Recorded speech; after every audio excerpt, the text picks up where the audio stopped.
Alex G was living the dream. Cruising the streets of Miami in his Bugatti Chiron Per Sport, one of just 60 ever made, worth a staggering $4 million, he was behind the wheel of what many consider the absolute pinnacle of automotive engineering.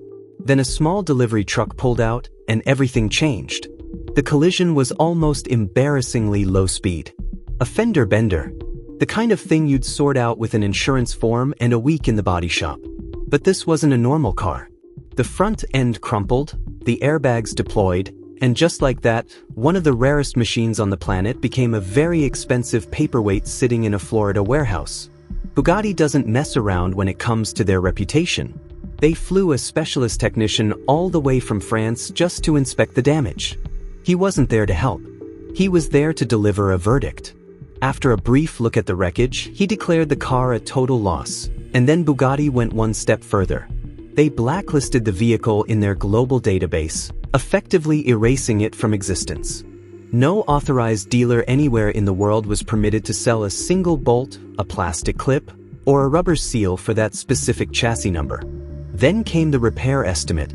If Alex wanted the car restored to factory standards, Bugatti would ship it back to their workshop in Molsheim, France. The bill for parts alone came to $1.7 million. The horseshoe grille, $93,000.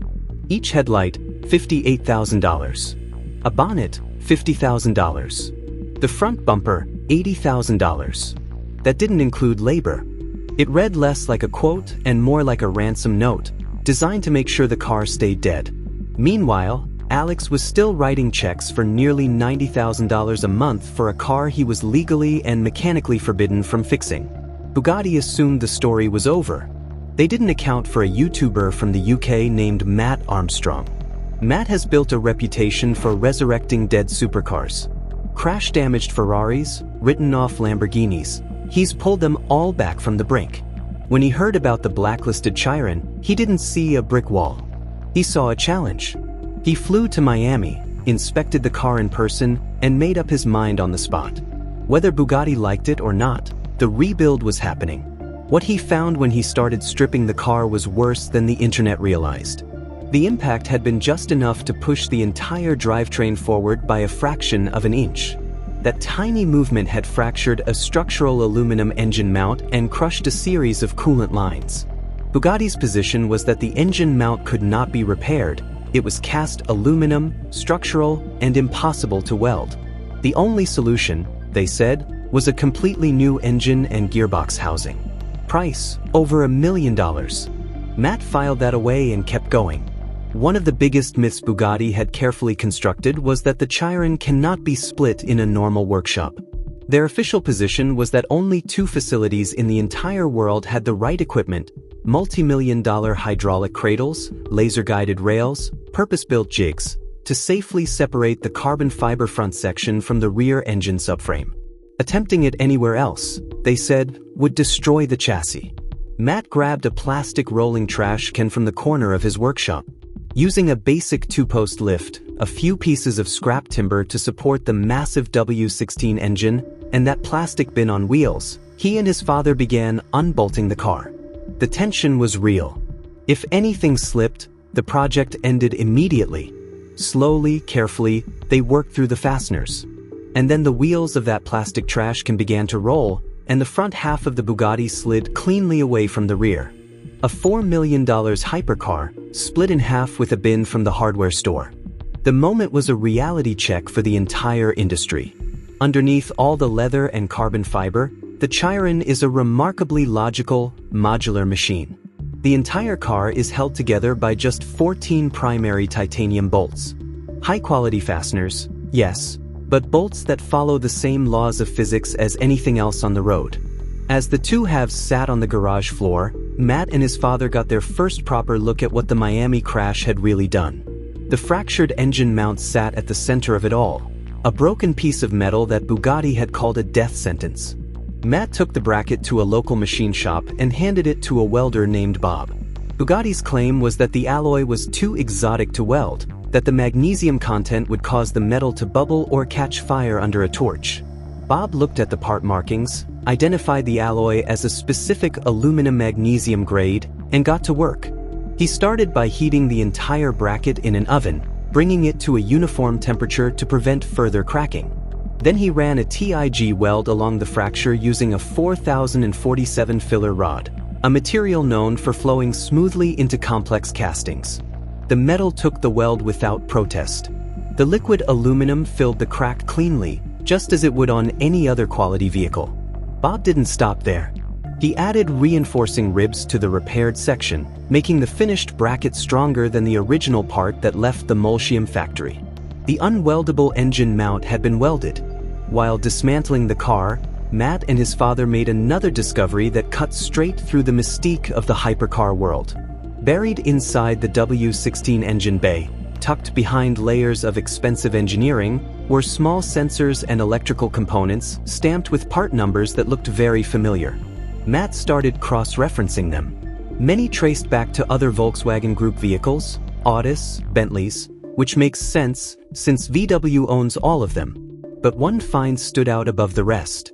The starter motor, the part responsible for waking up a 1,500 horsepower, 16-cylinder engine, was an identical match to the unit found in a Volkswagen Passat with a diesel engine. Apart from a $30,000 family car was doing the heavy lifting in a $4 million masterpiece. Bugatti charges tens of thousands of dollars for these components simply because they arrive in a box with the right logo. Strip that away, and many of them are available at any decent parts supplier for a fraction of the price. As the build went viral, the pressure on Bugatti became impossible to ignore. Alex posted a public ultimatum: unblacklist the car within 24 hours, or they would begin 3D printing the parts themselves. It was a direct attack on the brand's exclusivity model, and it worked. Bugatti's CEO, Mate Rimac, himself a young engineer who built his own supercar company from nothing, chose to respond personally. He didn't send lawyers.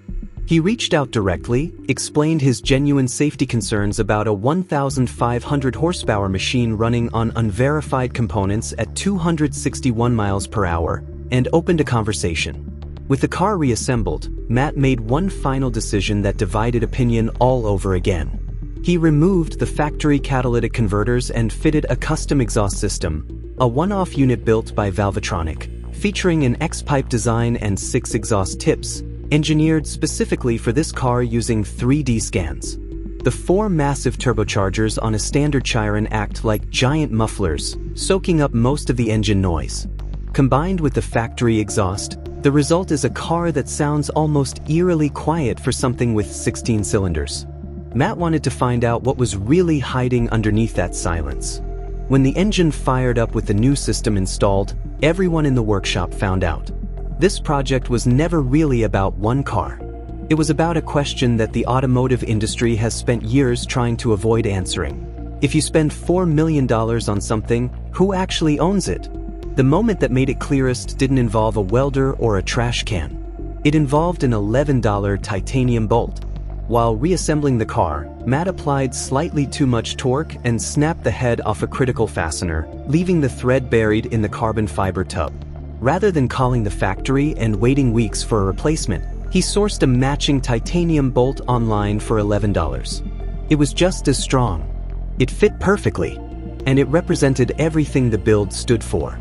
Bugatti uses blacklists, exclusive parts databases, and eye-watering price tags to maintain control over vehicles that customers have already paid for in full. Matt proved that underneath all of it, a car is still a machine governed by physics, and that physics doesn't care whose logo is on the grille. He split the world's most exclusive hypercar with a plastic bin. He welded the unweldable. He found a Passat starter motor at the heart of a $4 million legend. And he put it all back together with an $11 bolt. The ivory tower didn't just crack. It rolled away on wheels from a trash can. So here's the question this whole saga leaves you with. If you pay $4 million for a car, should the manufacturer still have the right to tell you how to fix it? Or does the key in your hand mean the car is truly yours?